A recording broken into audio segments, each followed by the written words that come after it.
Hi guys, welcome to our YouTube channel. இந்த video எதுக்காகன்னு பார்த்தீங்கன்னா, நம்ம எஸ்ஆர் ஃபார்ம் இதுக்கு முன்னாடி ஃபில் பண்ணியிருந்தோம் இல்லையா, அதோட வீடியோட தொகுப்பு தான் இது. இதில் வந்து நம்ம எஸ்ஆர் ஃபார்ம் எல்லாருமே ஃபில் பண்ணி பிஓவில் கூட கொடுத்துட்டோம். ஆனால் அது வந்து நம்ம சப்மிஷன் ஆச்சா இல்லையா அப்படின்றது நம்மளுக்கு தெரியாது. ஸோ இந்த வீடியோவில் அதை பற்றி தான் நம்ம பார்க்க போகிறோம். ஓகேங்களா, வாங்க வீடியோக்குள்ளே போகலாம். இப்போ நம்ம என்ன பண்ணுறோம், ஃபஸ்ட்டு கூகுள் போயிடுங்க. கூகுள் போனதுக்கப்புறம் நம்மளுடைய ஓட்டர் ECI.gov.in அந்த வெப்சைட்டில் போனீங்கன்னா ஓட்டர் அப்படின்ற ஆப்ஷன் இருக்கும், அதை கிளிக் பண்ணுங்கள். அதை கிளிக் பண்ணி முடிச்சதுக்கப்புறம் உங்களுக்கு ஆல்ரெடி ஐடி இருந்தால் நீங்கள் டைரெக்டாக லாகின் பண்ணிக்கோங்க. ஐடி இல்லைன்னா சைன்அப் பண்ணிக்கலாம். என் ஐடி இருக்கிறதுனால டைரெக்டாக நான் லாகின் பண்ணுறேன். நீங்கள் லாகின் பண்ணி முடிச்சிங்கன்னா உங்களுடைய ஹோம் பேஜ் இப்படி தான் வரும்.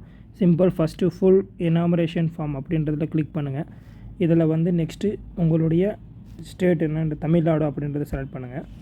அதுக்கப்புறம் உங்களுடைய எபிக் நம்பர் என்ன இருக்குது அப்படின்றது இதில் எபிக் நம்பர்னால் ஓட்டர் ஐடி இதை கொடுத்துட்டு சர்ச் கொடுத்தீங்கன்னா உங்களுக்கான ஃபார்ம் ஃபில் ஆகிடுச்சா இல்லையான்றது உங்களுக்கு தெரிஞ்சிடும். ஓகேங்களா, இப்படி தான் நம்ம வந்து நம்மளுடைய ஃபார்ம் சப்மிட் ஆகிருக்கா இல்லையான்றது தெரிஞ்சுக்கணும்.